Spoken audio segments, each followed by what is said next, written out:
जो विचारधारा आपकी वहां प्रवेश नहीं कर सकती, तो वो विचारधारा आपकी चार दीवारी के अंदर भी प्रवेश नहीं होनी चाहिए। 22 प्रतिज्ञाएं क्या कहती है? ताला ठोक देती हैं, ताला लगा देती हैं, ताला। आप समझो कि जो पूरी व्यवस्था को ध्वस्त करता है और ध्वस्त करके नई व्यवस्था निर्माण करने का आह्वान करता है, क्या उसकी आत्मा नहीं रोती होगी? लोग मंच से बहुत दहाड़ दहाड़ करके, बहुत बड़े मिशनरी बन करके भाषण देते हैं, और जब मैं उनके घर में झांक करके देखता हूं, उनके गले में झांक करके देखता हूं, तो मुझे खोखले मिलते हैं।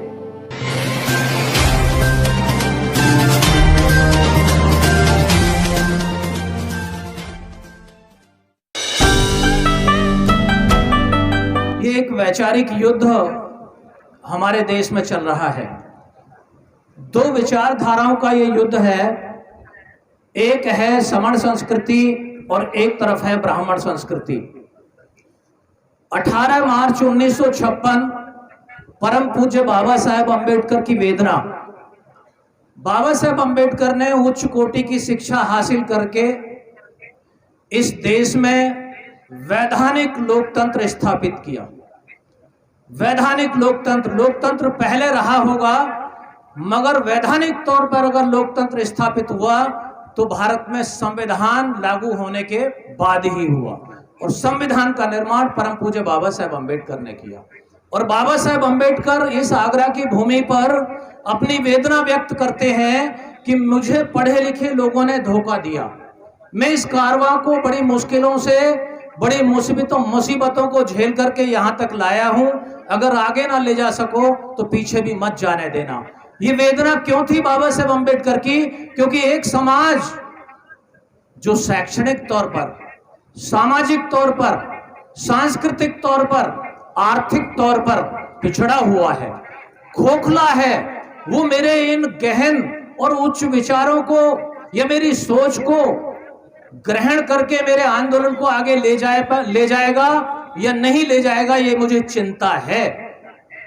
और मेरे विचारों को मेरे इस देश के 99% अशिक्षित, गरीब, लाचार लोगों तक पहुंचाने का काम उन लोगों का था जिनको मैंने शिक्षित होने के लिए मौका दिया, जिनको सेवाओं में पहुंचने के लिए मौका दिया। उन्होंने वो काम उन लोगों तक नहीं पहुंचाया, मेरे विचार उन लोगों तक नहीं पहुंचाए। तो साथियों, ये वैचारिक युद्ध है। इस वैचारिक युद्ध को बड़ी शुद्धता के साथ लड़ना होगा। माननीय आचार्य जी ने कल एक शब्द नैतिक पर बहुत जोर दिया, बहुत जोर दिया। आज हम ये नैतिकता की कसौटी मेरे व्यक्ति से शुरू होकर के, मेरे परिवार से शुरू होकर के मेरे समाज तक जानी चाहिए, मेरे समाज तक जानी चाहिए। अभी हम दो नाव में पैर रख के चल रहे हैं।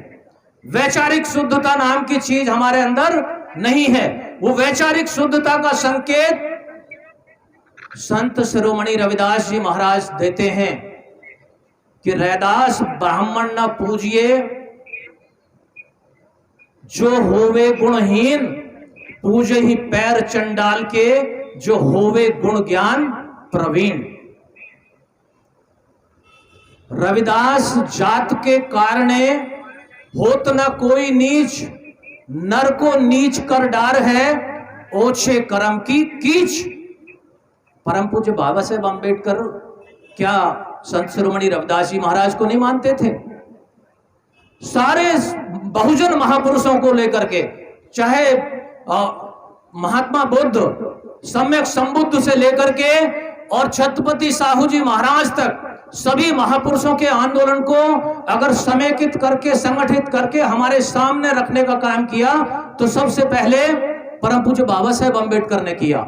और वैचारिक शुद्धता इतनी कि 22 प्रतिज्ञाएं देते हैं। वो 22 प्रतिज्ञाएं देते हैं, और उसमें ये बात छुपी हुई है कि जिसमें शुद्धता नहीं है उसके पैर पूजने की आपको कोई आवश्यकता नहीं है, और जिसमें शुद्धता नहीं है उसकी व्यवस्था को मानने की कोई आवश्यकता नहीं है। लेकिन आज हमारे लोग, मुझे मंच से, क्योंकि 20 साल हो गए, मैंने भी कैडर दिए हैं, कैडर सुने हैं, और कल भी कैडर सुना है मैंने।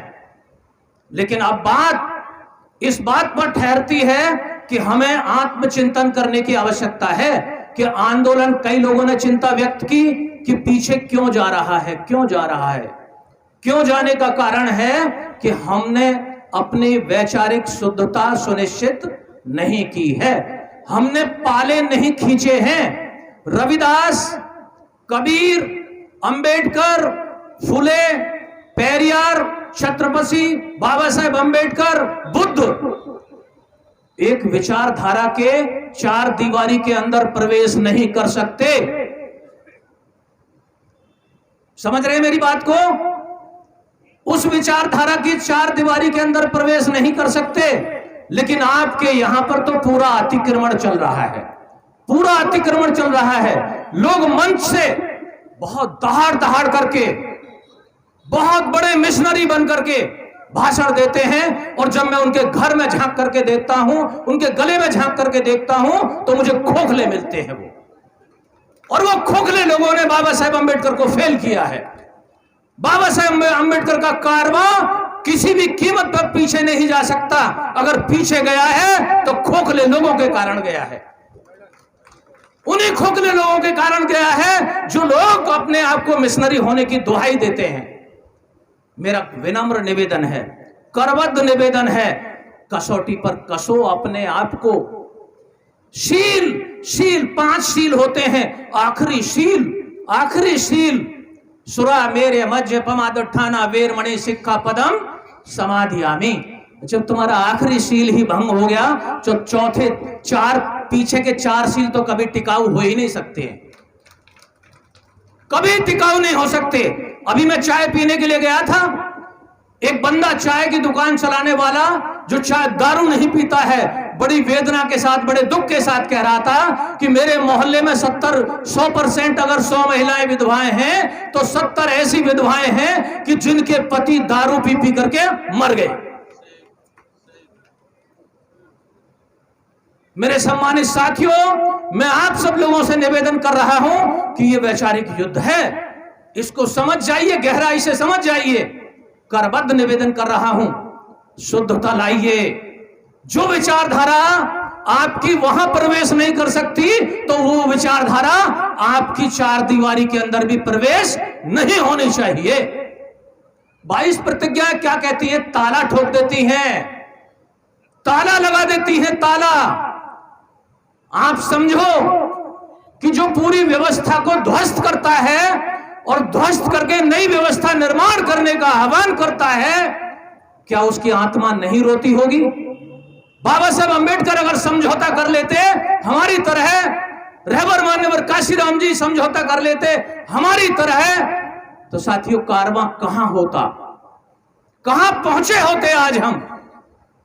इसलिए मेरे सम्मानित साथियों, मेरा आप सभी से निवेदन है कि इस वैचारिक शुद्धता के महत्व को समझिए। बहुत लंबी बात हो जाएगी। मैं दिल्ली प्रदेश का प्रतिनिधित्व कर रहा हूं। दिल्ली प्रदेश में मैं आदरणीय धर्म प्रकाश भारती जी उस टाइम पे एमएलसी हुआ करते थे। दूसरी गवर्नमेंट बनी थी, मीटिंग ली गई थी, मैं भी गया था। उन्होंने बड़े योजनाबद्ध तरीके से, बड़े व्यवस्थित तरीके से आंदोलन में जो कमी नजर आ रही थी उस टाइम पर भांप ली थी। मैं इनकी दूरदर्शिता को सलाम करता हूं, सलूट करता हूं कि जिस भविष्यवाणी को इन्होंने उस दिन कहा था वो भविष्यवाणी आज सार्थक हो गई है। और मैं उसी बात से प्रभावित होकर के मैं राष्ट्रीय बौद्ध महासभा में जुड़ा कि इस आंदोलन की एक आधारशिला व्यवस्थित तरीके से, योजनाबद्ध तरीके से, जो आंदोलन जिस तरीके से चलना चाहिए उसकी आधारशिला परम आदरणीय धर्म प्रकाश भारती साहब ने रखी है।